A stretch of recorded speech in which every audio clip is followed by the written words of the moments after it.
Okay, good evening, everyone. Today we'll be discussing you. Sorry.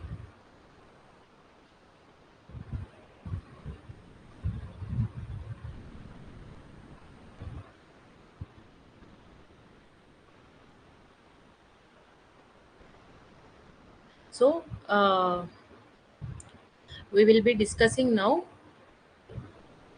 Group One APPSC Group One 2024 March 17 జరిగిన 2024 prelims పేపర్లో remaining క్వశ్చన్స్ని ఇప్పుడు discuss చేద్దాం మనము. So ఇక్కడ మనకి ఈ క్వశ్చన్ వచ్చి it is related to environment subject నుంచి తీసుకున్నది అనమాట. సో ఇక్కడ మనకి సో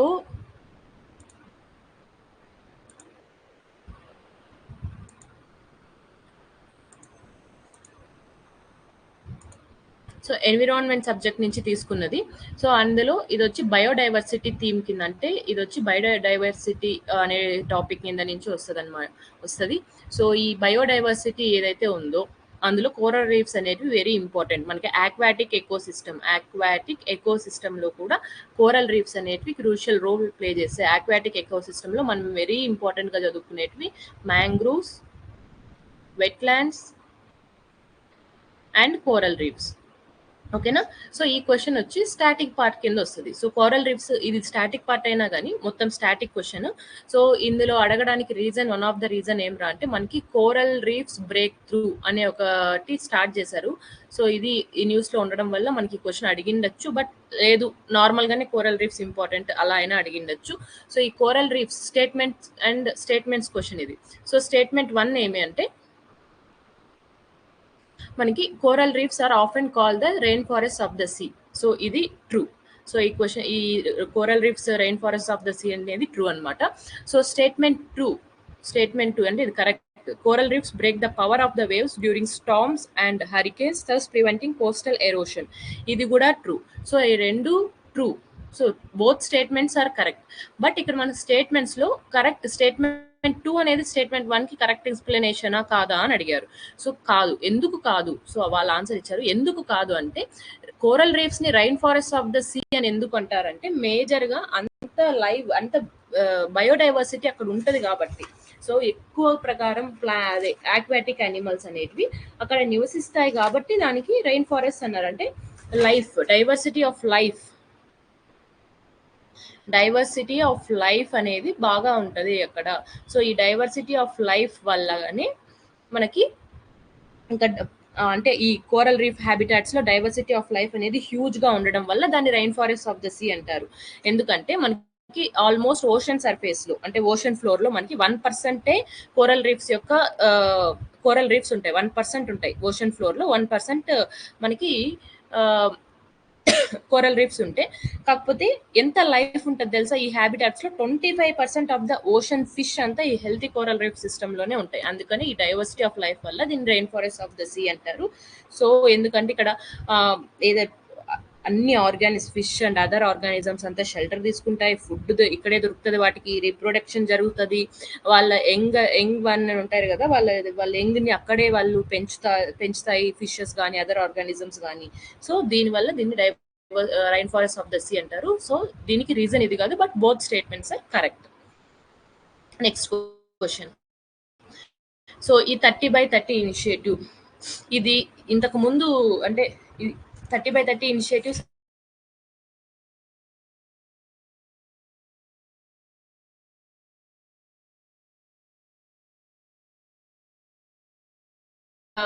ఈ 30/30 అనేది మనకి న్యూస్ పేపర్స్ లో వేశారు. ఈ 30/30 ఇనిషియేటివ్ అనేది ఒక గ్లోబల్ ఇనిషియేటివ్. ఓకేనా? అక్టోబర్ 2021 లో ఇది దీన్ని మాట్లాడుకున్నారు. ఇది వచ్చింది 30/30 ఇనిషియేటివ్. 2022లో ఒక ప్రోటోకాల్ కూడా మనకు వచ్చింది, అంటే ఒక ఫ్రేమ్ వర్క్ కూడా వచ్చింది. దాన్ని కూడా డిస్కస్ చేద్దాం. సో ఈ 30/30 ఇనిషియేటివ్ అనేది ఫస్ట్ మనకి ఎవరు లాంచ్ చేశారు 30/30 ఇనిషియేటివ్ అనేది? High Ambition coalition for nature and people. వీళ్ళు ఈ 30/30 ఇనిషియేటివ్ అనే దాన్ని లాంచ్ చేశారు. ఇండియా వచ్చి దీంట్లో జాయిన్ అయింది అక్టోబర్ 2021లో. ఇండియా వచ్చి హై అంబిషన్ కోయలిషన్ లో జాయిన్ అయింది అనమాట ఇండియా. ఓకేనా? So high ambition coalition for nature and people లో జాయిన్ అయింది. So it is a inter governmental group. ఇందులో అరౌండ్ 117 కంట్రీస్ ఉంటాయి. అండ్ ఇక్కడ గ్లోబల్ గోల్ అంటే దీని మెయిన్ పర్పస్ ఏమరా అంటే, దీనికోసం ఈ 30/30 ఇనిషియేటివ్ యొక్క మెయిన్ పర్పస్ ఏమరా అంటే, at least 30% of the planet's land, మన ప్లానెట్ యొక్క ల్యాండ్ని, and at least 30% of the planet's ఓషన్ని మనము అంటే ఇది 30% ఆఫ్ ద ప్లానెట్స్ ల్యాండ్ని, 30% ఆఫ్ ద ప్లానెట్స్ ఓషన్ని, అట్లీస్ట్ 30%ని మనం ప్రొటెక్ట్ చేయాలి, కాపాడుకోవాలి బై ద ఇయర్ 2030. సో అందుకని దీనికి 30/30 ఇనిషియేటివ్ అని పేరు పెట్టారు. బై ద ఇయర్ 2030కి అచీవ్ చేయాలని. And yes, India is the first among the BRICS countries to join High Ambition Coalition join అయిన ఫస్ట్ ఇండియానే అనమాట. సో ఇది ఇక్కడ హై అంబిషన్ వచ్చింది. సో ఇక్కడ ఏంటి, మనకి 30% of the planet's land, 30% of the planets ocean ని మనం ప్రొటెక్ట్ చేయాలి 2030కి. సో ఇక్కడ ఈ ఆప్షన్ తప్పు. So which among the above statements are correct? So first option తప్పంటే ఫస్ట్ ఆప్షన్ అంతా ఎలిమినేట్ చేసి మనము will come at second option. So ఇక్కడ మనకి ఏమంటే, సో ఇక్కడ మనం తెలుసుకోవాల్సింది ఏమంటే, ఇది ఈ హై అంబిషన్ కోయలేషన్ వాళ్ళు ఇది 30/30 ఇనిషియేటివ్ తీసుకున్న తర్వాత మనకి COP15 అంటే conference 15th conference of parties 2022లో 15th conference of parties for convention on biological diversity, UN convention on biological diversity. ఈ biological diversity, UN convention on biological diversity అనేది మనకి COP15 అప్పుడు జరిగింది. అంటే COP15 అంటే conference of parties, 15th conference of parties. So ఈ దేనికి? UN convention on biological డైవర్సిటీకి. ఇది 2022లో జరిగింది. ఇక్కడ మనకి గ్లోబల్ బయోడైవర్సిటీ ఫ్రేమ్వర్క్ అని ఒకటి ఫ్రేమ్ చేశారు. బయోడైవర్సిటీ ఫ్రేమ్వర్క్ అని ఒకటి ఫ్రేమ్ చేశారనమాట. ఇక్కడ చాలా ఉన్నాయి దీంతో టార్గెట్స్ అనేవి. దీన్ని కన్మింగ్ మాంట్రియల్ ప్రోటోకాల్, కన్మింగ్ అంటే ఈ UN convention of biological diversity అనేది చైనా అండ్ కెనడాలో రెండుటిని అక్కడ వాళ్ళ డిస్కషన్స్ అన్ని కలిపి మనకి global biodiversity framework, కన్మింగ్ Montreal global biodiversity framework అనేది ఫార్ములేట్ చేశారనమాట. ఇందులో కూడా మనకి 30/30 డీల్ గురించి మెయిన్ గా డిస్కషన్స్ వచ్చింది. అంటే మనము 30% డిగ్రేడెడ్ ఎకోసిస్టమ్ ని గ్లోబల్ గా on both land and sea by 2030ని రిస్టోర్ చేయాలి. అండ్ 30% ఆఫ్ ఏరియాస్ ఏంటి, ఇప్పుడు మనకి గ్లోబల్ బయోడైవర్సిటీ ఫ్రేమ్వర్క్ లో 30/30లో 30% డిగ్రేడ్ అయిపోయిన వాటిని రీస్టోర్ చేయాలి, both on land and sea. Next conserve and manage, restore degrade అయినట్టు చేయాలి, మళ్ళీ conserve and manage 30% of areas, ఏవి terrestrial, inland water, coastal and marine water by 2030 first restore చేయాలి and others ని కన్జర్వ్ అండ్ మేనేజ్ చేయాలన్నమాట. So ఇది మనకి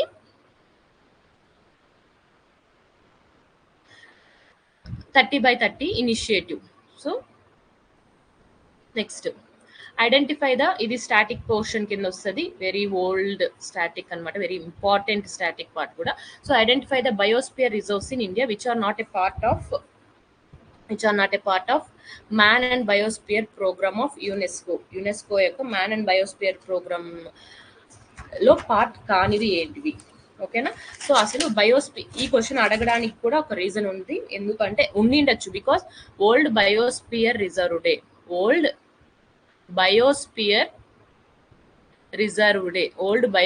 reserve day అని మనము ఎవ్రీ ఇయర్ November 3rd జరుపుకుంటాము.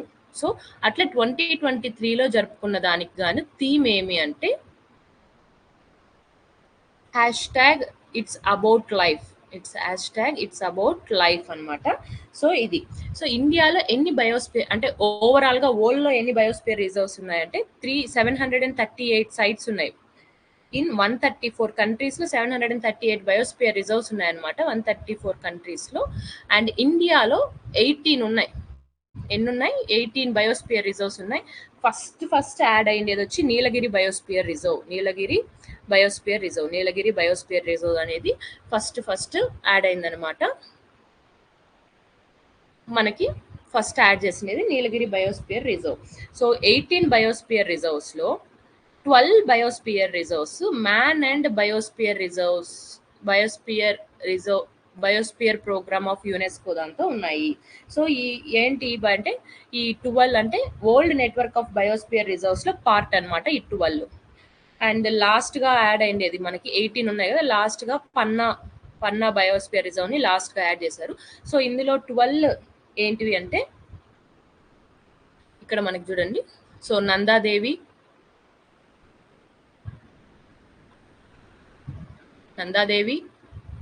Kanchenjunga in Sikkim, and Nokrek, Sundarban, Similipal, gulf of Mannar, great Nicobar, Agasthyamalai, Nilgiri, Achanakmar and Amarkantak, Pachmarhi and Panna 2 మధ్యప్రదేశ్లో ఉన్నాయి ఇవి. అండ్ సో ఈ 12 మనకి part of man and biosphere programme అనమాట. సో అంటే ఏంటి, నోక్రెక్ ఉంది మ్యాన్ అండ్ బయోస్పియర్ ప్రోగ్రామ్ లో. అండ్ కోల్డ్ డెజర్ట్ లేదు, cold desert is in Himachal Pradesh, ఇది లేదు. కాంచన్జంగా బయోస్పియర్ రిజర్వ్ ఉంది. And Dibru Saikhowa biosphere reserve లేదు, it's in Assam. Next great Rann of Kutch కూడా లేదు, great Nicobar island. Great Rann of Kutch is not there in map programme. So మనకి great Nicobar మాత్రమే ఉందన్నమాట. ఓకేనా? సో ఇవి టోటల్ గా మనకి ఇప్పుడు ఏంటి, ఇక్కడ అడిగింది ఏంటి, which are not a part of. So which are not a part of అంటే అప్పుడు మనకి 2, 4, 5 ఆన్సర్ వస్తుంది. 2, 4 and 5 అనేటివి ఆన్సర్ వస్తుంది అనమాట. ఓకేనా? Next, which of the following states online civic tax payment software suffered a cyber attack recently. Cyber attack ఏ state యొక్క online civic payment system suffer అయింది? సో ఈ ఆన్లైన్ సిస్టమ్ వచ్చి మధ్యప్రదేశ్ స్టేట్ అనమాట. మధ్యప్రదేశ్ యొక్క ఈ నగరపాలిక వెబ్సైట్ అనేది ఆల్మోస్ట్ అన్ని డిస్ట్రిక్ట్స్ కి దాన్ని చూసుకుంటుంది. అంటే అన్ని డిస్ట్రిక్ట్స్ లోన ట్యాక్స్ పేమెంట్ సాఫ్ట్వేర్ లాగా అదే వర్క్ చేస్తుంది అనమాట. అన్నిటిని ఎఫెక్ట్ చేసింది. దీన్ని మళ్ళా మనము అంటే ఇది ఎఫెక్ట్ అయిన తర్వాత విత్ ద హెల్ప్ ఆఫ్ మన ఇండియాలో ఉన్న సైబర్ అటాక్స్ జరిగినప్పుడు ఆ ఇన్సిడెంట్స్ అన్నిటిని సైబర్ సెక్యూరిటీ ప్రొవైడ్ చేసే ఒక నోడల్ ఏజెన్సీ ఉందన్నమాట. ఆ నోడల్ ఏజెన్సీ పేరు ఏమంటే Indian computer emergency response team. ఇది వచ్చి CERT ఇన్. సో ఇది వచ్చి మనకి సైబర్ సెక్యూరిటీ రెస్టోరేషన్ కింద మధ్యప్రదేశ్ గవర్నమెంట్ కి హెల్ప్ చేసింది అనమాట. సో దీనివల్ల కరప్షన్ ఆఫ్ డేటా అనేది బాగా జరిగింది. కాకపోతే వీళ్ళు ఏం చేశారంటే ఆల్రెడీ ఎవ్రీ 3 days ఒకసారి ఆన్లైన్ లో లోడ్ చేసిన డేటాని మొత్తం వాళ్ళు ఆఫ్లైన్ కి మళ్ళా బ్యాకప్ గా తీసుకున్నారనమాట.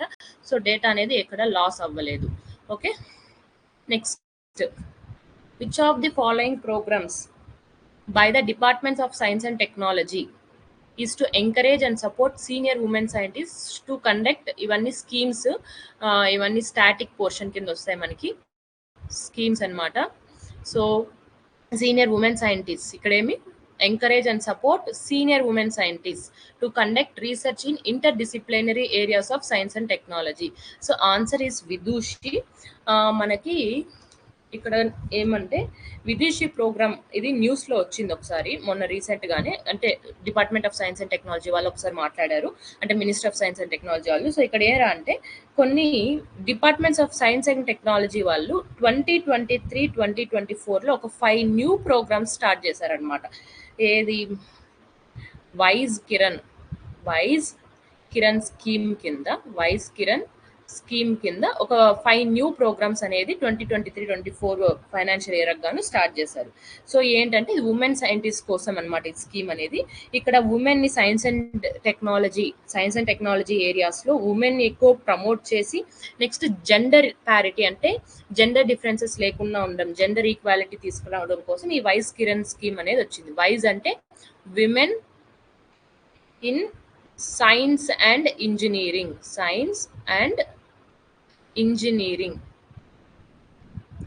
ఇది స్కీము. వైజ్ అంటే కిరణ్ అంటే ఏమరా అంటే నాలెడ్జ్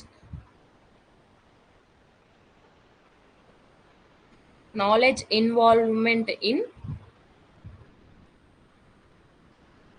రీసెర్చ్ అడ్వాన్స్మెంట్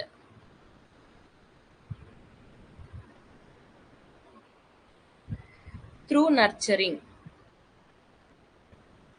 సో ఇది మనకి వైస్ కిరణ్ స్కీమ్ అనేది. ఇందులో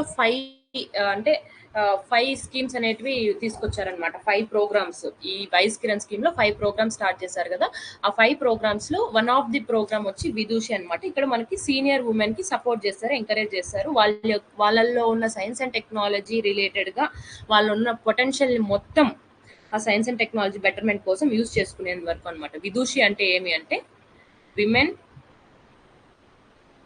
women's instinct for developing and ushering scientific heights and innovations. ఇది విదూషి స్కీమ్ అనమాట. ఇందులో ఉన్న రిమైనింగ్ 4 ఏమంటే వైజ్ ఫెలోషిప్స్ ఫర్ పిహెచ్డి, వైజ్ ఫెలోషిప్స్ ఫర్ పిహెచ్డి అంటే వైజ్ పిహెచ్డి. అండ్ నెక్స్ట్ వైజ్ పోస్ట్ డాక్టోరల్ ఫెలోషిప్స్. అండ్ ఇంకొకటి వచ్చి వైజ్ internship in intellectual property rights, ఇంకొకటి వైజ్ స్కోప్ అన్నమాట. సో ఈ వైజ్ స్కోప్ ఏంటి అంటే ఇక్కడ ఉమెన్ సైంటిస్ట్ ని కొన్ని సైన్స్ అండ్ టెక్నాలజీ ఇన్వెన్షన్స్ చేసి సొసైటల్ ఛాలెంజెస్ ని అడ్రస్ చేయడం కోసం ఈ స్కీమ్ అన్నమాట. ఒక 5 థీమాటిక్ అంటే సొసైటల్ రిలవెన్స్ ఉన్న 5 thematic areas like agriculture and allied activities కానీ, క్లీన్ ఎనర్జీ కానీ, సో ఎన్విరాన్మెంట్ ని బాగా సస్టైనబుల్ అండ్ ఎన్విరాన్మెంట్ తీసుకొచ్చాను, క్లీన్ ఎనర్జీ కానీ, వేస్ట్ మేనేజ్మెంట్ కింద. సో ఇలాంటి ఒక 5 థీమాటిక్ ఏరియాస్ కింద వైజ్ స్కోప్ అన్నమాట. సో సైంటిఫిక్ ఇంటర్వెన్షన్స్ తో, సైన్స్ అండ్ టెక్నాలజికల్ ఇంటర్వెన్షన్స్ ఈ సొసైటల్ ఛాలెంజెస్ ని మనం అడ్రస్ చేయడం కోసం. నెక్స్ట్ ఇప్పుడు ఇన్స్పైర్ షీ ఇది కూడా మనకి departments of science and technology వాళ్ళే మనకి తీసుకొచ్చిన స్కీమ్ అనమాట. ఇది కూడా దీని యొక్క పర్పస్ ఏమరా అంటే హైయర్ ఎడ్యుకేషన్ లో ఇన్స్పైర్ లో చాలా కాంపోనెంట్స్ ఉన్నాయి ఇన్స్పైర్ లో. సో ఆ ఇన్స్పైర్ లో one of the inspire scheme main ఏమరా అంటే innovation in science pursuit for inspired research. ఇందులో ఉన్న కాంపోనెంట్స్ లో అంటే టోటల్ గా 5 కాంపోనెంట్స్ ఉన్నాయి. 5 కాంపోనెంట్స్ లో మనకి one of the components inspire she అనమాట. షీ అంటే స్కాలర్షిప్స్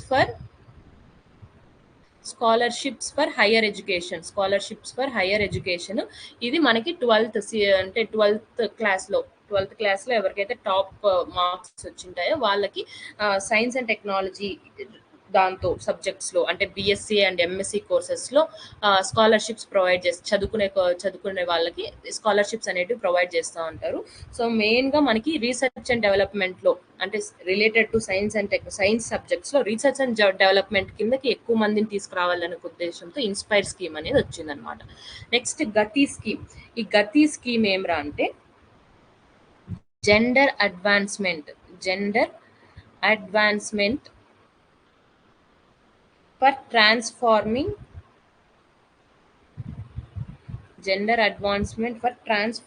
ఇన్స్టిట్యూషన్స్. అంటే ఇన్స్టిట్యూషన్స్ లో జెండర్ ఈక్వాలిటీ కోసం స్టెమ్ సబ్జెక్ట్స్ లో science, technology, engineering, mathematics and medicine. ఈ సబ్జెక్ట్స్ లో మనకి జెండర్ ఈక్వాలిటీని తీసుకురావడం కోసం ఈ గతి స్కీమ్ అనేది వచ్చింది.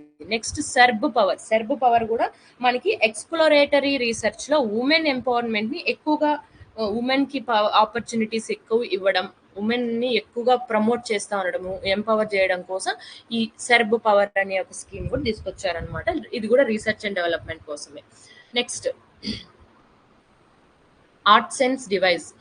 సో ఈ ఆర్ట్ సెన్స్ డివైస్ అనేది మనకి పిఐబిలో వచ్చింది.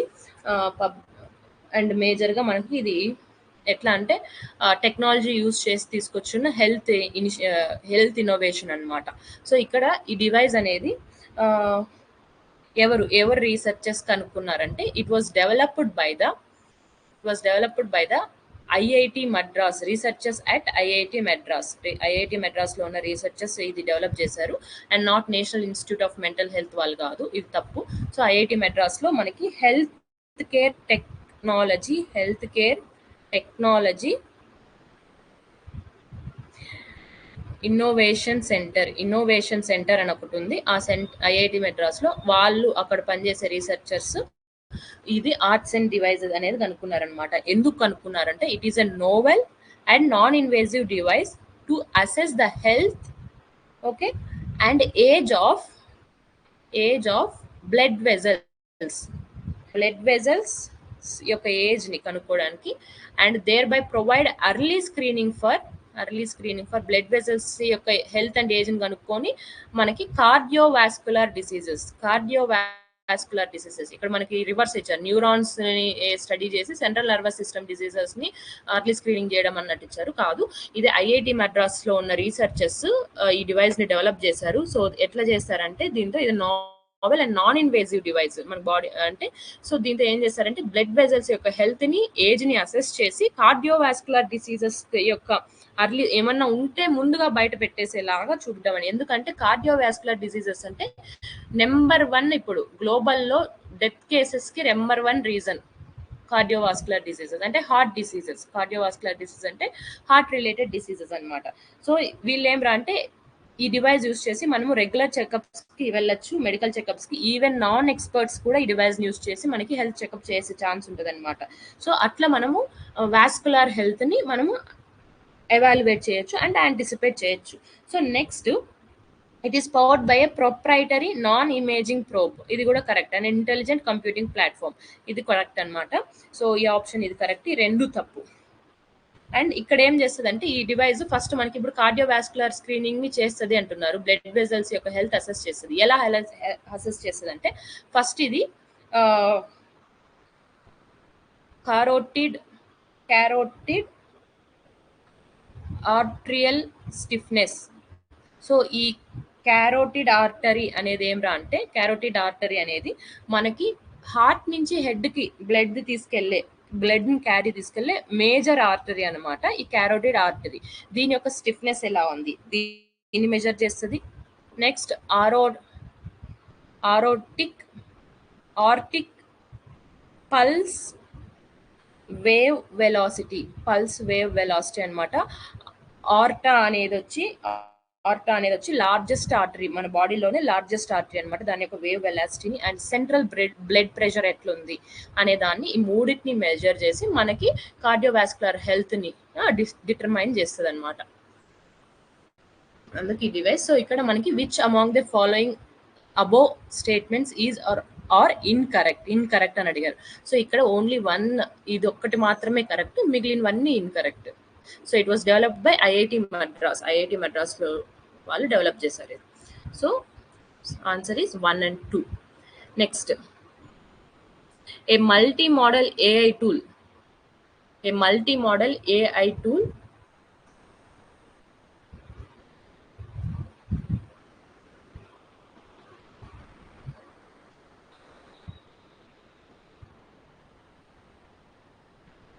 So a multi-modal AI tool that can respond in 11 Indian languages developed indigenously by Bharat GPT ecosystem. Bharat GPT ecosystem ని వాడుకొని అంటే భారత్ GPT ecosystem అనేది మన ఇండియా వాళ్ళదనమాట. ఎట్లా చాట్ జీపీటీ అట్లా మనకి భారత్ జీపీటీ. వాళ్ళు ఇండిజినియస్ గా డెవలప్ చేసిన ఒక ఏఐ టూల్ ఉంది. మల్టీ మోడల్ ఏఐ టూల్ అనమాట. అది 11 ఇండియన్ లాంగ్వేజెస్ లో రెస్పాండ్ అవుతుంది. And Sita Mahalakshmi health care వాళ్ళు కూడా దాంతో పార్ట్ అయ్యారు. సో ఏంటి అంటే ఆన్సర్ వచ్చి హనుమాన్ అన్నమాట. సో ఇది వచ్చి మామూలుగా first ChatGPT services, Bharat GPT నుంచి వచ్చిన first ChatGPT services ChatGPT like services. ఓకేనా, భారత్ జీపీటీలో నుంచి వచ్చిన ఫస్ట్ వన్ అన్నమాట. ఇది ఆల్మోస్ట్ మనకి 11 ఇండియన్ లాంగ్వేజెస్ లో పనిచేస్తుంది అంటున్నారు కదా, దీన్ని ఇంకా 20 ఇండియన్ లాంగ్వేజెస్ వరకు ఎక్స్పాండ్ చేయాలనుకుంటున్నారు. ఇది వచ్చి మనకి భారత్ జీపీటీ గ్రూప్. ఇందులో ఎవరుంటారంటే మనకి ఈ భారత్ జీపీటీ గ్రూప్ లో ఐఐటి ఆల్మోస్ట్ అన్ని చాలా వరకు ఐఐటీస్ వాళ్ళందరూ కలిసి చేస్తున్నారు. బట్ లీడ్ చేస్తున్న ఐఐటి మాత్రం ఐఐటి బాంబే. దీన్ని ఫండింగ్ అంటే దీన్ని బ్యాక్ ఎండ్ సపోర్ట్ ఎవరు ఇస్తున్నారంటే రిలయన్స్ ఇండస్ట్రీస్ వాళ్ళు. ఎవరు ప్రొవైడ్ చేస్తున్నారు మనకి? రిలయన్స్ ఇండస్ట్రీస్ వాళ్ళు ప్రొవైడ్ చేస్తున్నారు, రిలయన్స్ ఇండస్ట్రీస్ లిమిటెడ్ వాళ్ళు. And next department of science and technology in collab with వీళ్ళిద్దరు and in collaboration with Seetha Mahalakshmi health care. వీళ్ళు మనకి ఇందులో సపోర్ట్ ఈ భారత్ జీపీటీ ఎకో సిస్టమ్ కి బ్యాకప్ ఇస్తున్నారు అనమాట. సపోర్ట్ అనేది బ్యాక్ అండ్ సపోర్ట్ ఇస్తున్నారు. సో ఇందులో హనుమాన్ అనేది నాట్ ఓన్లీ వన్ ఇది వచ్చి series of large language models అన్నమాట. నాట్ ఓన్లీ వన్, ఇందులో చాలా సిరీస్ ఉంటాయి. ఫస్ట్ వచ్చిండేది విజ్జీ జీపీటీ అనమాట. ఈ హనుమాన్ లో ఫస్ట్ వచ్చి విజ్జీ జీపీటీ. ఇది వచ్చి మనకి హెల్త్ కేర్ అనమాట. మెడికల్ డేటాని యూస్ చేసుకొని, రీమ్స్ ఆఫ్ మెడికల్ డేటాని యూస్ చేసుకొని ఫైన్ ట్యూన్డ్ హెల్త్ కేర్, మనకి మంచి హెల్త్ కేర్ ప్రొవైడ్ చేయడం కోసం ఈ విజ్జీ జీపీటీ అనేది హెల్ప్ చేస్తుంది. సో ఇది మనకి హనుమాన్ అనేది series of large language models. Next ఇప్పుడు ఆన్సర్ ఇది అయితే ఇది సరిపోయింది. నెక్స్ట్ కృత్రిమ్ ఏంది?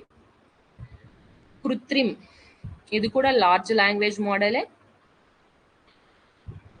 ఇది వచ్చి మనకి ఎప్పుడు న్యూస్ లో వచ్చిందంటే Feb 25, 2024 లో వచ్చింది న్యూస్ లో. Feb 25 very very very recent bits అన్ని ఇచ్చేసారనమాట. కరెంట్ అఫైర్స్ మనకి Feb 25 లో ఇచ్చారు. ఈ కృత్రిమ్ అనేది మనకి December 2023 లో వచ్చింది. సో December 2023 లో ఓలా వాళ్ళు తీసుకొచ్చారు. Ola company, parent company Ola.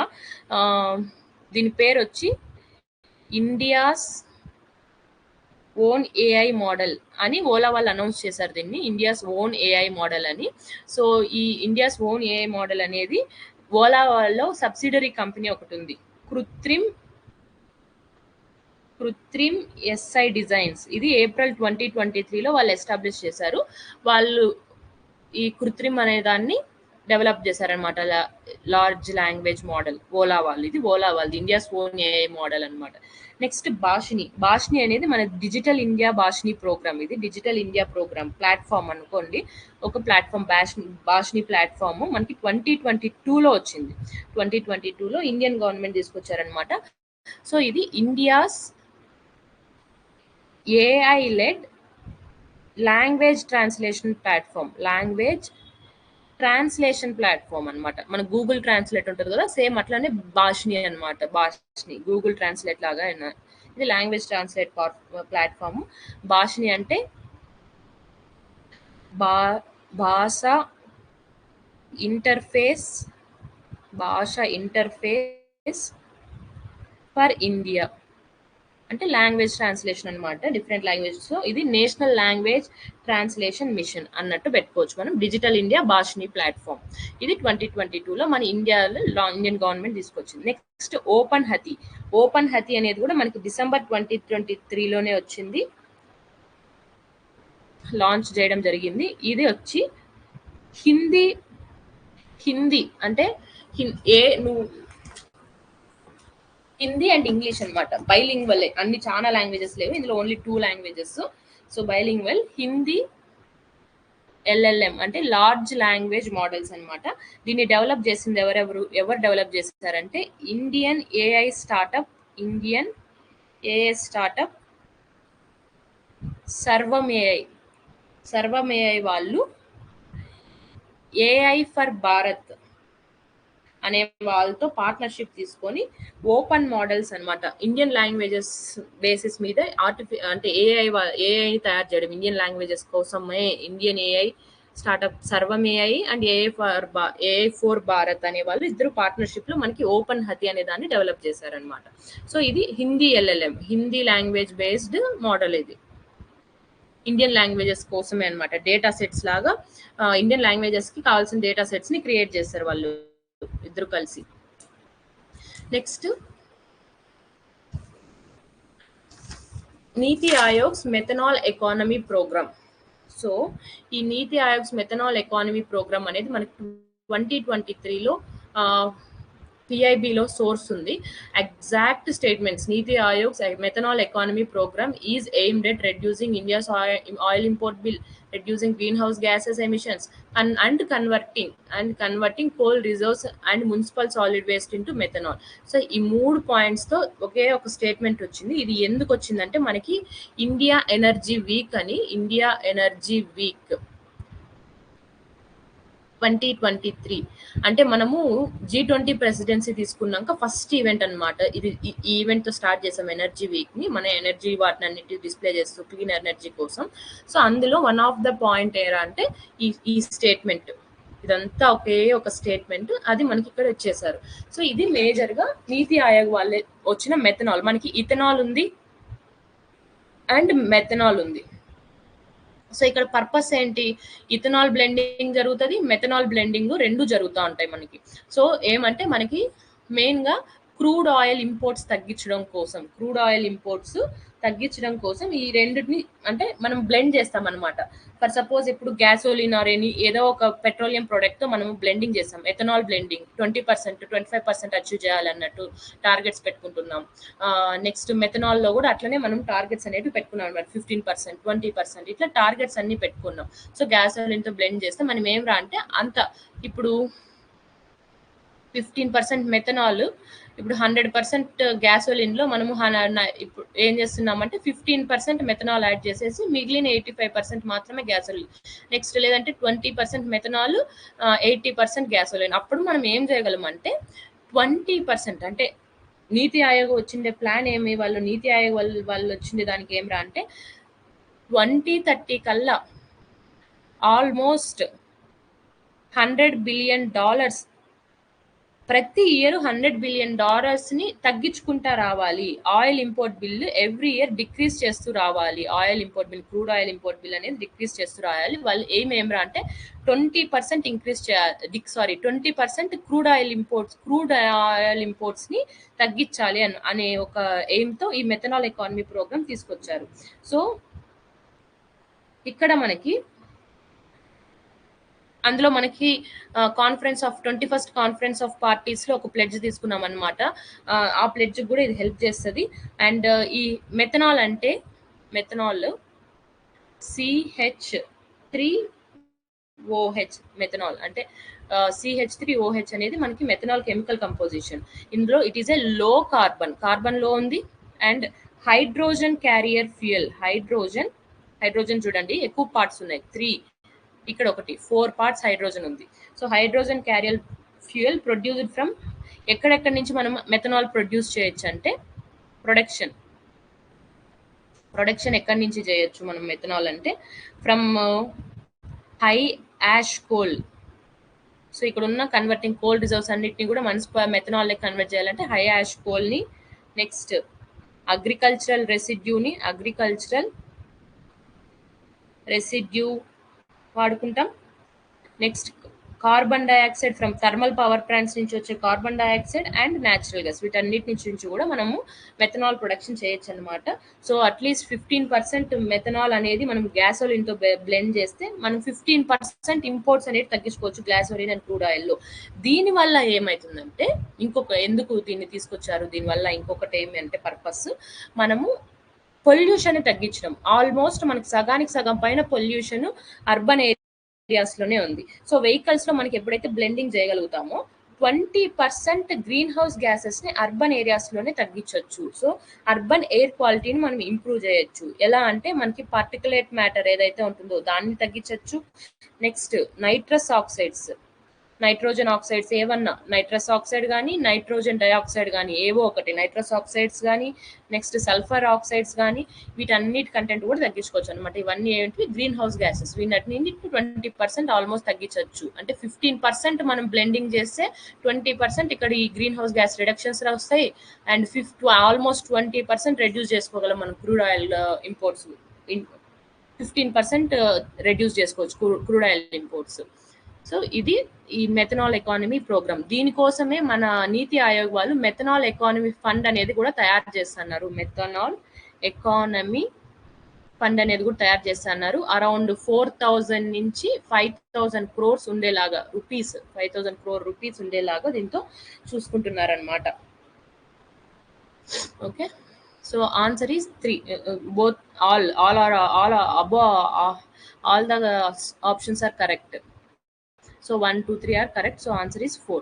Next, which among the following acts as a nodal agency for sourcing of the Arogya Maitri cubes? ఇది మనకి సెప్టెంబర్ లో ఒకసారి వచ్చింది న్యూస్ లో, డిసెంబర్ లో ఒకసారి వచ్చింది లాస్ట్ ఇయర్ సెప్టెంబర్ డిసెంబర్ లో. సో ఈ ఆరోగ్య మైత్రి క్యూబ్స్ అనేది ఎవరు డెవలప్ చేశారంటే మన ఇండియాని ఇండిజీనియస్ గా డెవలప్ చేసింది. First of it's kind world లోనే ఫస్ట్ పోర్టబుల్ హాస్పిటల్ అనమాట. ఆరోగ్య మైత్రి క్యూబ్స్ అనేది ఫస్ట్ వరల్డ్ లోనే పోర్టబుల్, అంటే మనము ప్యాకప్ చేసుకొని వెళ్ళిపోవచ్చు.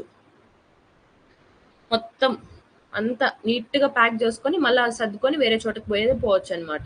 సో టెంట్లు ఎట్లా వేసుకుంటాం అట్లా వేసుకోవచ్చు ఈ హాస్పిటల్స్ కూడా. సో ఇది రూబిక్స్ క్యూబ్ కాన్సెప్ట్ బేస్ చేసుకొని వచ్చిండేది. ఇది ఆరోగ్య మైత్రి క్యూబ్స్ అనేటివి అండర్ ప్రాజెక్ట్ భీష్మ ప్రాజెక్ట్ ఏం రా అంటే భారత్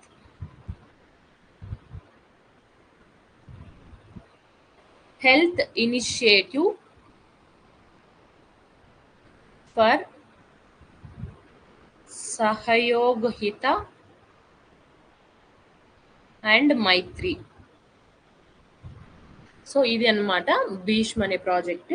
ఈ ప్రాజెక్ట్ ని మనము ఫిబ్రవరి 2022లో గవర్నమెంట్ ఆఫ్ ఇండియా స్టార్ట్ చేసింది. ఈ భీష్మ ప్రాజెక్ట్ అనేది మేజర్ గా ఈ ఆరోగ్య మైత్రి క్యూబ్స్ ఎందుకు వచ్చినారంటే ఎక్కడైతే డిజాస్టర్ జరుగుతాయో, ఎక్కడైనా హ్యూమానిటేరియన్ క్రైసిస్ వస్తాయో, సో ఇక్కడ ఇలాంటి విపత్తులు ఏమన్నా వచ్చినప్పుడు ఇది తీసుకెళ్లడం హాస్పిటల్ కేర్ కావాలి కదా, దానికోసం తీసుకొచ్చారనమాట. ఆల్రెడీ మయన్మార్కి ఒక 2 సప్లై చేసాము, శ్రీలంకకి సప్లై చేస్తున్నాము. సో ఇది అంటే మనకి ఆరోగ్య మైత్రి ప్రాజెక్ట్ ఉంది కదా, ఆరోగ్య మైత్రి ప్రాజెక్ట్ అనేది జనవరి 2023లో లాంచ్ చేశారు. ఎందుకంటే మనకి గ్లోబల్ సౌత్ సమ్మిట్ లో ప్రైమ్ మినిస్టర్ నరేంద్ర మోడీ గారు అలా లాంచ్ చేశారు.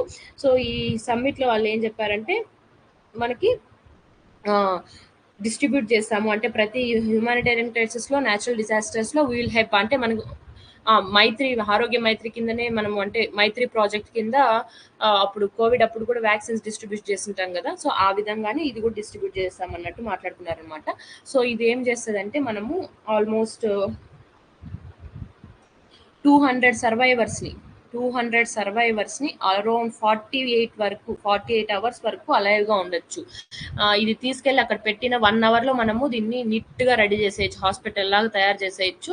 అండ్ 10 minutes లో 1 hour లో మనము హాస్పిటల్ లాగా తయారు చేస్తే 10 minutes లోపలే, కాకపోతే 10 minutes లోపలే మనము దీన్ని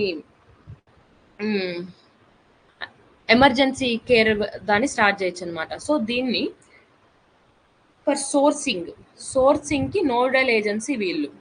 ఇది వచ్చి మనకి న్యూస్ 18 అనే ఒక దాంతో ఇచ్చారు. న్యూస్ 18 అనే ఒక న్యూస్ పేపర్లో న్యూస్ ఛానల్లో HLL లైఫ్ కేర్ లిమిటెడ్ అనేది వాళ్ళు ఏజెన్సీ ఫర్ సోర్సింగ్ అనమాట. కాకపోతే మనకి మ్యానుఫ్యాక్చరింగ్ ఈ ఆరోగ్య మైత్రి క్యూబ్స్ మ్యానుఫ్యాక్చరింగ్ కి దేర్ ఆర్ మల్టిపుల్ సెల్లర్స్ ఉన్నారు. ఎందుకంటే డిఫరెంట్ వెరైటీ ఆఫ్ ప్రొడక్ట్స్ ని మనం దీంతో మ్యానుఫ్యాక్చర్ కావాలి కాబట్టి మా ఆరోగ్య మైత్రి క్యూబ్స్ కి మ్యానుఫ్యాక్చర్స్ అనేవారు చాలా డిఫరెంట్ మెంబర్స్ ఉన్నారు. బట్ సోర్సింగ్ ఎవరు చేస్తారంటే HLL లైఫ్ కేర్ లిమిటెడ్ వాళ్ళు సోర్సింగ్ చేస్తారు. Next, which of the following statements is correct regarding impatiens Karuppu Swami. Impatiens Karuppu Swami. The answer is it's a plant species అనమాట. It is a plant species. ఏం plant species అంటే angiosperms అనేది అంటే flowering plant species.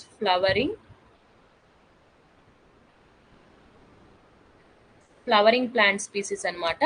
ఇది discover చేసింది botanical survey of India వాళ్ళు కాలక్కడ్ ముండాంతొరై tiger రిజర్వ్లో దీన్ని discover చేశారు. ఈ కేఎంటిఆర్ ఏదైతే టైగర్ రిజర్వ్స్ ఉందో దీన్ని మనము రివర్ శాంక్చురీ అని కూడా అంటారు. సో ఇది వచ్చి రివర్ శాంక్చురీ అని ఎందుకు అంటారంటే ఆల్మోస్ట్ 14 రివర్స్ అనేటివి ఈ టైగర్ రిజర్వ్స్ నుంచి ఆరిజినేట్ అవుతున్నాయి అనమాట. అందుకని దీన్ని రివర్ శాంక్చురీ అని కూడా అంటారు. సో ఇది వచ్చి మనకి బొటానికల్ సర్వే ఆఫ్ ఇండియా వాళ్ళు దీన్ని డిస్కవర్ చేశారు. ఇంపాటియన్స్ కరుప్పస్వామి అనే దాన్ని. ఇది ఫ్లవరింగ్ ప్లాంట్. మనకి ఓన్లీ మాన్సూన్ సీజన్ లో కొన్ని వీక్స్ వరకు ఇది మనము విజిబుల్ చేయొచ్చు ఈ ఫ్లవర్స్ అనే వాటిని. ఎందుకు ఈ కరుప్పస్వామి అని పేరు పెట్టారంటే డాక్టర్ ఎస్ కరుప్పస్వామి అనే doctor south Indian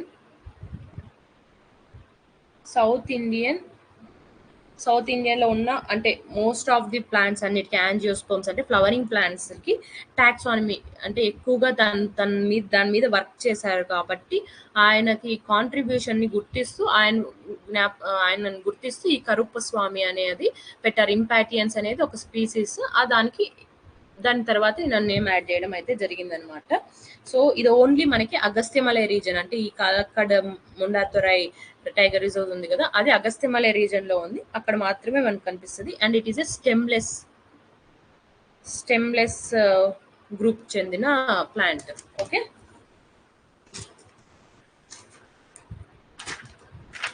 next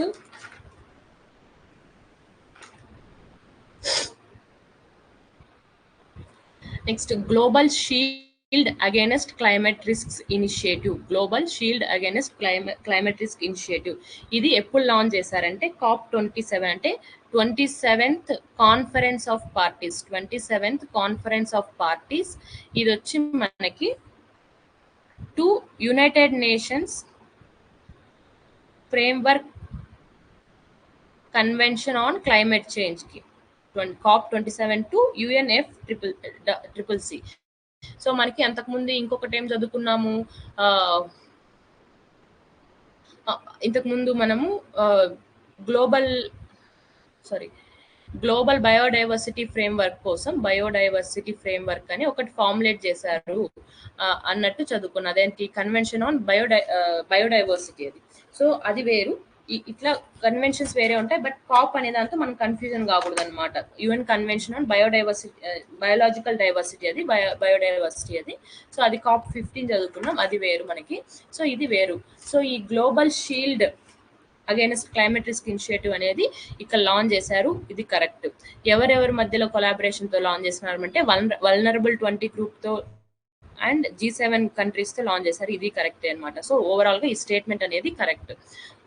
and ఈ COP27 టు UNFCCC అనేది ఎప్పుడు జరిగింది అంటే మనకి నవంబర్లో జరిగింది ఈ conference of parties.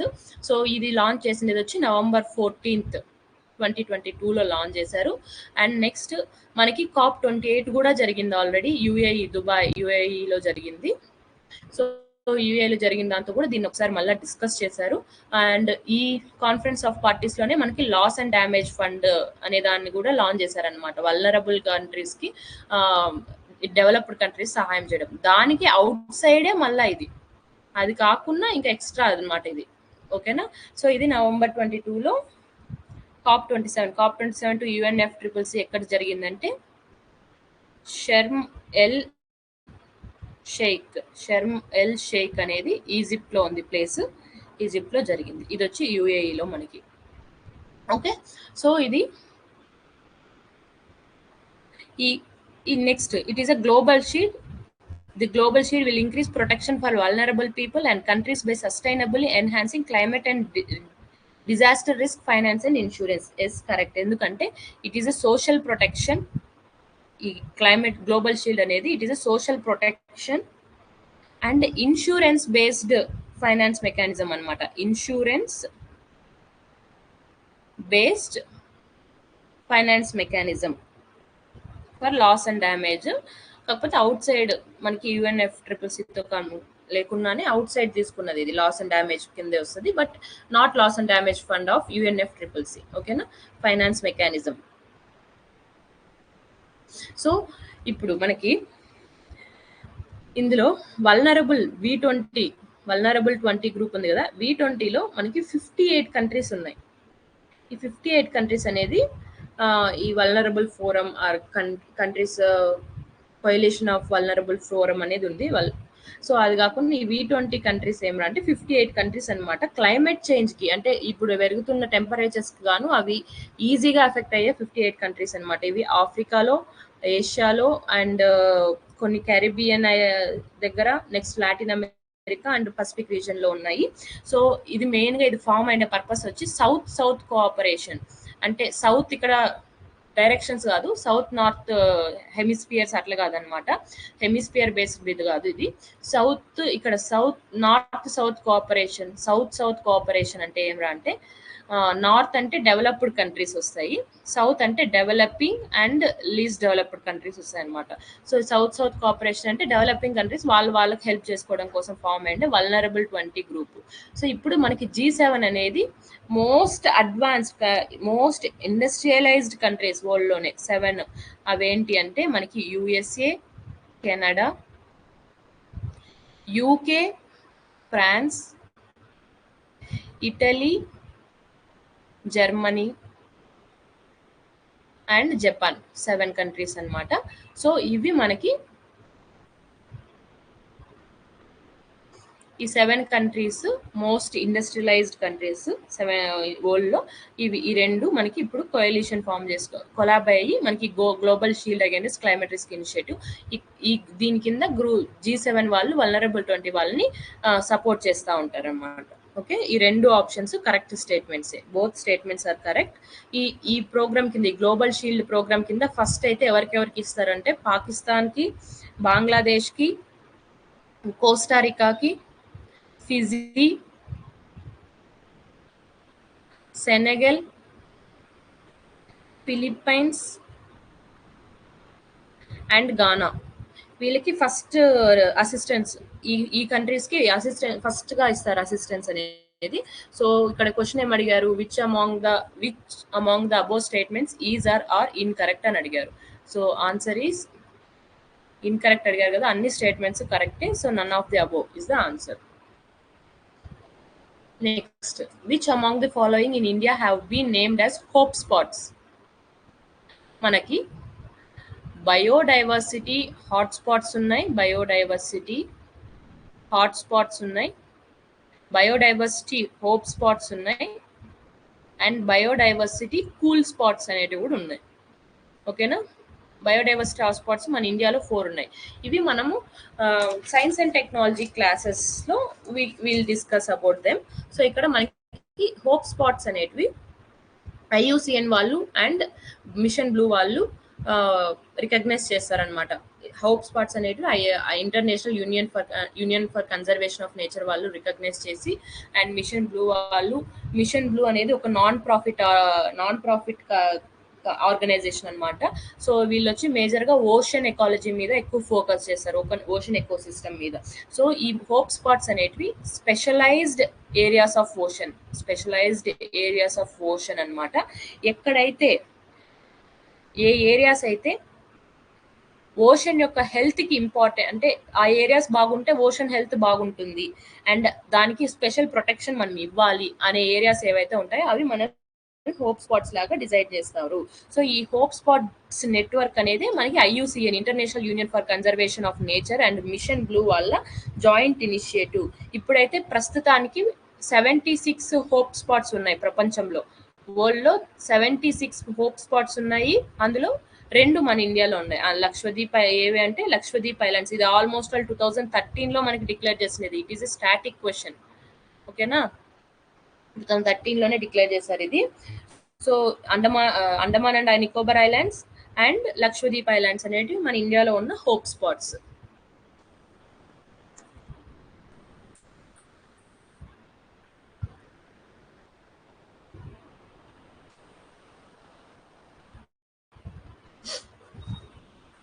Next consider the following statements regarding conference of parties to the convention of, ఇక్కడ మళ్ళా చూడండి మనకి conference of parties to the convention on the conservation of migratory species.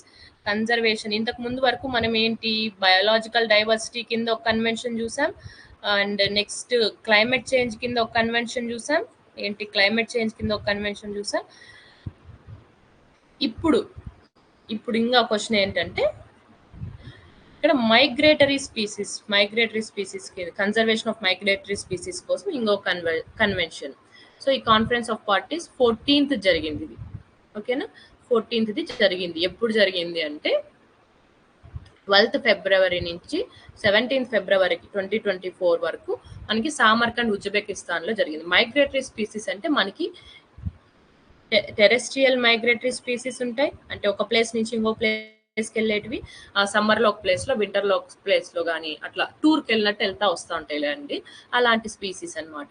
Next avian species ఉంటాయి, avian అంటే birds అన్నమాట.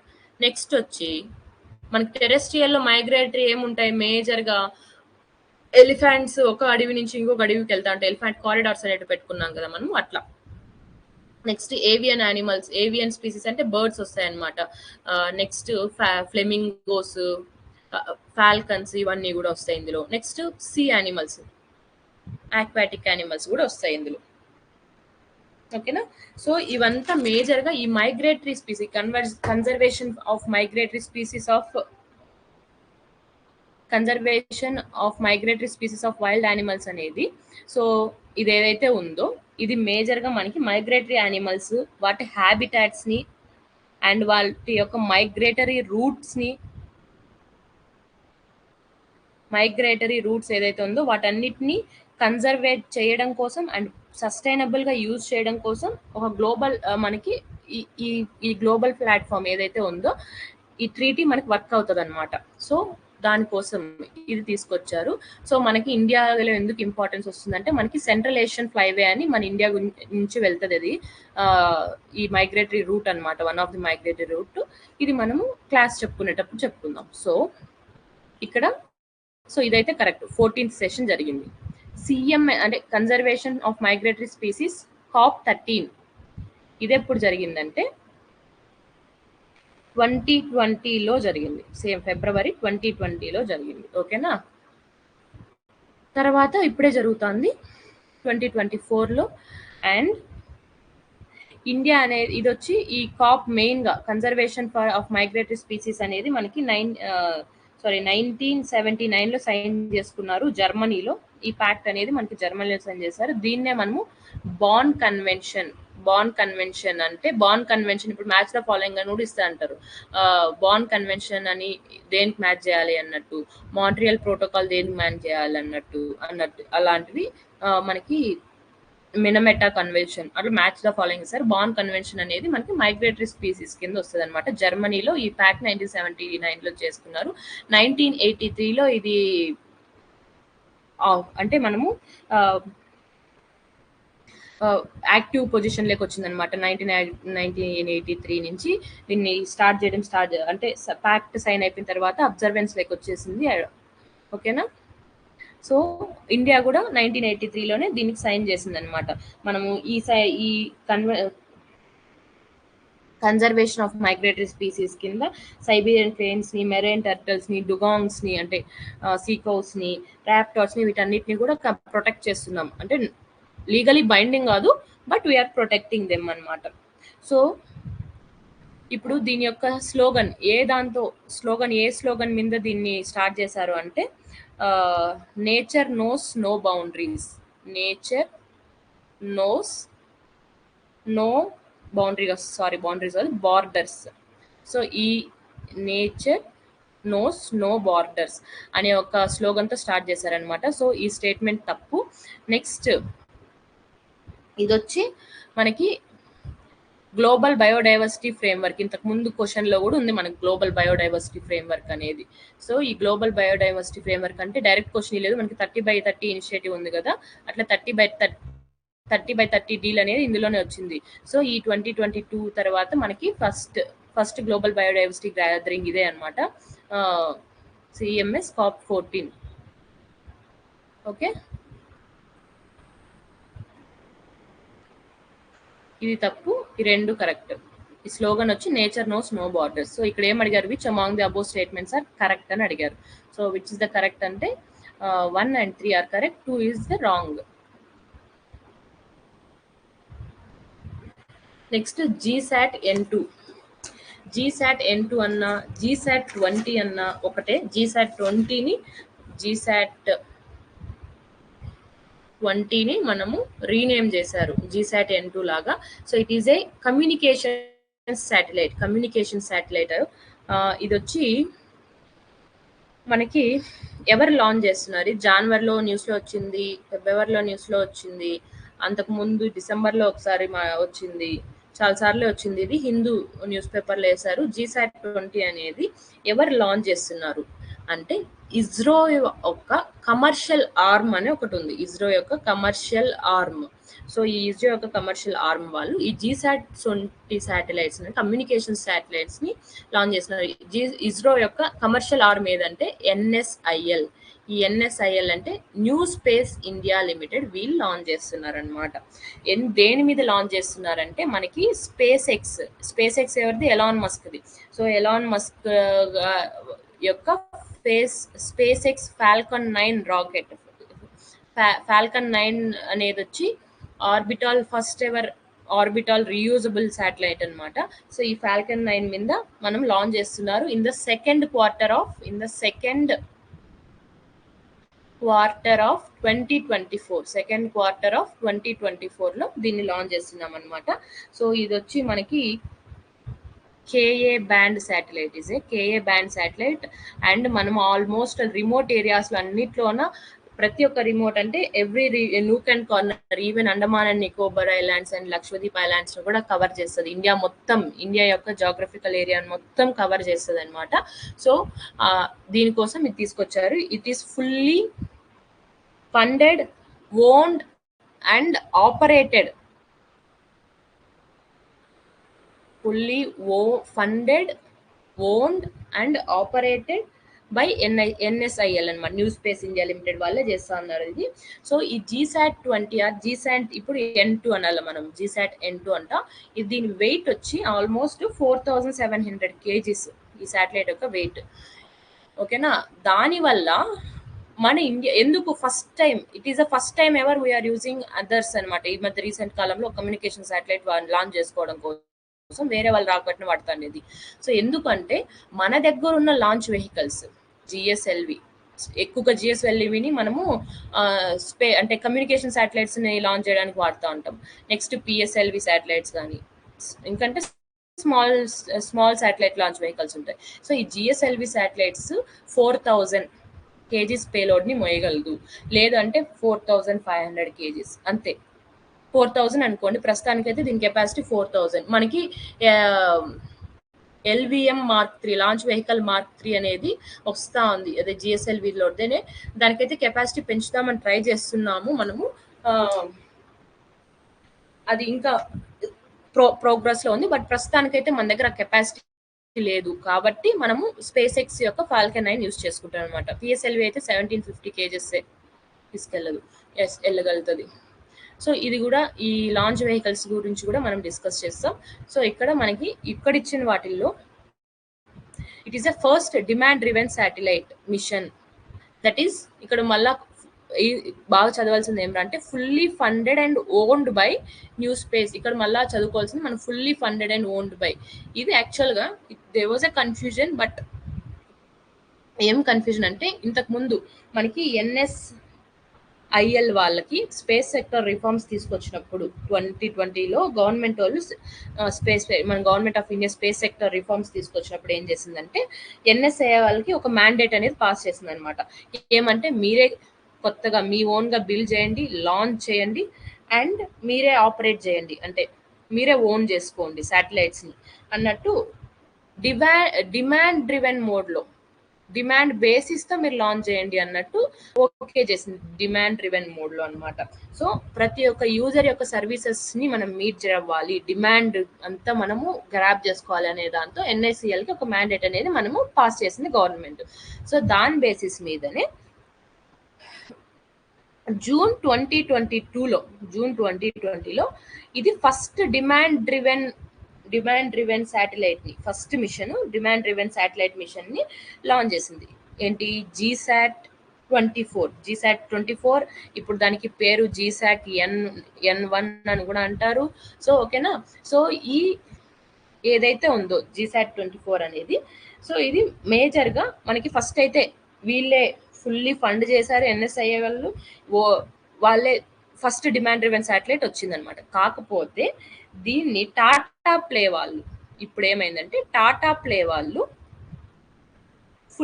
Full గా మొత్తం capacity board దీని మీద ఉండే, అంటే ఈ జీసాట్ అనేది కమ్యూనికేషన్ శాటిలైట్, ఈ కెపాసిటీ బోర్డు మొత్తం వీళ్ళే ఓన్ చేసేసుకున్నారు, సెక్యూర్ చేసేసుకున్నారు టాటా ప్లే వాళ్ళు. సో ఇప్పుడు ఇది ఆపరేట్ చేస్తా అనేది వీళ్ళైనా కానీ ఇప్పుడు టాటా ప్లే వాళ్ళ యొక్క ఆధ్వర్యంలో ఉందన్నమాట. కెపాసిటీ బోర్డు మొత్తం టాటా ప్లేకే ఉంది. ఓకే, ఇక్కడ ఏం రా అంటే ఒకవేళ ఇదేమి ఇవ్వలేదు, ఫుల్లీ ఫండెడ్ అండ్ ఓన్డ్ అనే ఆప్షన్ ఇవ్వలేదంటే అప్పుడు ఇది మనకి సెకండ్ డిమాండ్ డ్రివెన్ అయి ఉంటుంది. బట్ ఇక్కడ ఫుల్లీ ఫండెడ్ వరకు ఇచ్చినా కానీ ఆప్షన్ అప్పుడు కూడా సెకండ్ డిమాండ్ డ్రివెనే. కాకపోతే ఇక్కడ ఓన్డ్ అనేది ఇవ్వడంతో ఇక్కడ ఫస్ట్ డిమాండ్ డ్రివెన్ శాటిలైట్ అనేది అవ్వదన్నమాట. ఓన్డ్ అనేది ఎందుకంటే ఇంతకుముందు వరకు ఓన్ చేస్తుంది, కాకపోతే ఇప్పుడు టాటా ప్లే మొత్తం సెక్యూర్ చేసుకునేసింది కెపాసిటీ బోర్డు మొత్తాన్ని. దానివల్ల ఈ క్వశ్చన్ ఎగ్జామ్ హాల్లో కొంచెం కన్ఫ్యూజ్ అయ్యాను కూడా. సో ఇది వచ్చి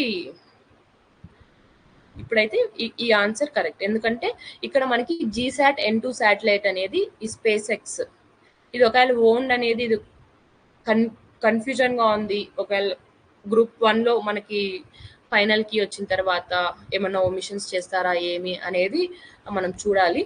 బట్ ప్రస్తుతానికైతే ఇది డిఫరెన్స్ ఇక్కడ. నెక్స్ట్ ఈ జీసాట్ N2 శాటిలైట్ ఫాల్కన్ 9లో తీసుకెళ్తున్నారు, బట్ సెకండ్ క్వార్టర్ ఆఫ్ 2024లో. సో ఈ ఆప్షన్ తప్పు. సో నెక్స్ట్ ఇది NSIL మీద కొలాబరేషన్, ఎందుకంటే మనకున్న ఇండియన్ రాకెట్స్ యొక్క కరెంట్ లిమిటేషన్స్ వల్లనే మనం లార్జ్ కమ్యూనికేషన్స్ కెపాసిటీ శాటిలైట్స్ ని కెపాసిటీ లిఫ్ట్ చేసే కెపాసిటీ లేక మనం దీన్ని యూజ్ చేసుకుంటున్నాం. ఇది కూడా కరెక్టే. సో ఆన్సర్ ఈస్ 2ని ఎలిమినేట్ చేయొచ్చు. సో ఇది ఆన్సర్. సో ఇక్కడ మనకి ఒకవేళ ఇది కన్ఫ్యూజన్ ఉన్నా కానీ ఈ ఆప్షన్ ఎలిమినేట్ చేస్తే మనకి ఈజీగా ఆన్సర్ అనేది వస్తుంది. Next last and final question. So ఇది static part, very basic static question. India has tremendous solar power generation potential capacity. Statement 1 is correct. ఎందుకంటే మనము ట్రాపికల్ ప్లేస్ లో ఎక్కువగా నివసిస్తున్నాం కాబట్టి. ట్రాపికల్ మనకి అంటే మన ఇండియా అనేది ఎక్కువ ట్రాపికల్ జోన్ లో ఉంటుంది. సన్లైట్ అనేది మనకి ఈజీగా ఎప్పుడు ఉంటుంది అనమాట. సో స్టేట్మెంట్ 2 ఎందుకు ఇక్కడ ఆల్రెడీ ఇచ్చేసారు వాళ్ళు. ఇండియా ఎక్స్పీరియన్సెస్ క్లియర్ సన్నీ, ఇది కరెక్ట్. ఇది మనకి ట్రెమెండస్ పొటెన్షియల్ ఉంది కాబట్టి మనకి సోలార్ స్కీమ్స్ అనేటివి చాలా వస్తున్నాయి. మనమే ఇంటర్నేషనల్ సోలార్ అలియన్స్ ని కూడా స్టార్ట్ చేసాం, మనకి అంత పొటెన్షియల్ ఉంది కాబట్టి. ఓకేనా. రూఫ్ టాప్ సోలార్ స్కీమ్స్ అని, నెక్స్ట్ హర్ఘర్ బిజ్లీనే rooftop solar schemes, next మనకి సోలార్ పవర్ ప్లాంట్స్, ఇవన్నీ పెట్టడం స్టార్ట్ అయింది. సో ఎందుకు అంటే మనకి సన్నీ వెదర్స్ అనేటివి 250 నుంచి 300 డేస్, ఇయర్లో 250 to 300 డేస్ అనేది మనకి సన్కి ఎక్స్పోజర్ అవుతా ఉంటుంది మన ఇండియా. సో ఎస్టిమేటెడ్గా ఒక 5000 turns kilowatt hour of energy అనేది ఎవ్రీ ఇయర్ మన ఇండియాస్ ల్యాండ్ ఏరియాస్లో మనకి దొరుకుతుంది సన్ ఎనర్జీ అనేది ఫ్యాక్ట్ అనమాట. సో ఈ రెండు స్టేట్మెంట్స్ కరెక్టే. And the statement 2 is also correct explanation for statement 1. So that's it. And remaining అంటే మన కరెంట్ అఫైర్స్లో ఇంకా కొన్ని క్వశ్చన్స్ వచ్చాయని చెప్పాయి కదా, ఆల్మోస్ట్ 16 క్వశ్చన్స్ అడిగారు. 16 క్వశ్చన్స్ నెక్స్ట్ క్లాస్లో మనం చూద్దాం. సియర్. సో ఈ current events of regional, national and international ఇంపార్టెన్స్లో మనకి ఎక్కువగా defence technology, space technology, health and climate change గురించి కానీ, క్లైమేట్ పొల్యూషన్ అంటే ఎన్విరాన్మెంట్ అండ్ ఎకాలజీ మీద నుంచి ఎక్కువగా ఇవ్వడం అయితే జరిగింది. సో ఇవి కూడా ఒక 16 క్వశ్చన్స్ ఉన్నాయి. ఇవి మనం నెక్స్ట్ క్లాస్లో చూద్దాం. So are there any doubts? Let me check. Yes, Naveen గారు. Yeah, I gave option option కి ఎక్స్ప్లెనేషన్ ఇచ్చా. Okay, thank you. And I'm extremely sorry, I missed earlier in one class. I have missed an explanation for space crafts. కొన్ని space crafts కి explanation, అంటే ఓసిరిక్స్ apex అనే ఒక space craft కి explanation అనేది miss చేశాను. అదొకసారి చూద్దాం. సో ఓసిరిస్ అపెక్స్ కాకుండా న్యూ షెపర్డ్ అనేది కూడా ఒక స్పేస్ క్రాఫ్ట్ అనమాట. సో ఈ స్పేస్ క్రాఫ్ట్ వచ్చి బ్లూ ఆరిజిన్ అనేది వచ్చి ప్రైవేట్ స్పేస్ ఏజెన్సీ. వీళ్ళు ఏం రా అంటే హ్యూమన్ కి స్పేస్ ఎక్స్పీరియన్స్ ఇవ్వడం కోసం టు అండ్ ఫ్రో తీసుకొస్తా అంటారు కదా, అట్లా హ్యూమన్ ఫ్లైట్స్ తీసుకొచ్చేది అనమాట. సో వీళ్ళు ఇది కూడా ఫుల్లీ రీయూజబుల్ లాంచ్ వెహికల్. ఇది న్యూ షెపర్డ్ అనేది స్పేస్ టూరిజం కోసం ప్రమోట్ చేస్తాండి. ఇది బ్లూ ఆరిజిన్ కంపెనీ. ఇది అలన్ షెపర్డ్ అనే అతను ఎవరైతే first American to go into to travel into space and 5th person to walk on the moon అన్నమాట. So ఆయన నేమ్ ద్వారా తీసుకొని న్యూ షెపర్డ్ అనేది పెట్టారు, బ్లూ ఆరిజిన్. ఇది వాస్కార్డ్ అనేది మనకి రష్యన్ వాళ్ళది, అంటే సోవియట్ యూనియన్ వాళ్ళది. సో ఇది మేజర్ గా దేనికోసం అంటే స్పేస్ క్రాఫ్ట్, వాళ్ళు కూడా హ్యూమన్ స్పేస్ ఫ్లైట్ ప్రోగ్రామ్ కోసమే, వాళ్ళ దగ్గర ఉన్న హ్యూమన్ స్పేస్ ఫ్లైట్ ప్రోగ్రామ్ కోసం ఇది వాస్కార్డ్ అనే స్పేస్ క్రాఫ్ట్స్ తయారు చేసుకున్నారు. దీంతో 1 and 2 ఉంది. 1 లో ఒక 3 members, వాస్కార్డ్ 2 లో అయితే 2 members వెళ్ళొచ్చు హ్యూమన్ స్పేస్ ఫ్లైట్ ప్రోగ్రామ్ లో. సో ఇది రష్యా వాళ్ళదన్నమాట. దీనికి ప్రెడిసెసర్స్ ఉంది, ఇంకొక ప్రెడిసెసర్ అంటే దీనికంటే ముందు వాస్టాక్ స్పేస్ క్రాఫ్ట్ అనేది ఉంది. దీని తర్వాత వాస్కార్డ్ అనేది తీసుకొచ్చారు. నెక్స్ట్ పయోనీర్ 13 అనేది నాసా వాళ్ళదన్నమాట. ఇది పయోనీర్ 13 అనేది వాళ్ళ యొక్క ప్రోగ్రామ్, నాసా యొక్క పయోనీర్ ప్రోగ్రామ్ లో ఒక పార్ట్. దీనికి ఉన్న ఇంకో పేర్లు ఏమరా అంటే పయోనీర్ వీనస్ 2 అండ్ అది లేదు అంటే పయోనీర్ వీనస్ మల్టీప్రోబ్. సో ఈ 3 ఒకటే అన్నమాట. పయోనీర్ 13 అన్న ఇదన్నా ఒకటే. పయోనీర్ వీనస్ అన్న పయోనీర్ వీనస్ మల్టీప్రోబ్ అన్న ఒకటే. సో ఇక్కడ ఏమరా అంటే ఇది మనకి వీనస్ ని స్టడీ చేయడం కోసం లాంచ్ చేసిన స్పేస్ క్రాఫ్ట్. ఎప్పుడు లాంచ్ చేశారంటే 1978 లో లాంచ్ చేశారు ఈ పయోనీర్ 13 అనేది. Okay, that's it. Thank you.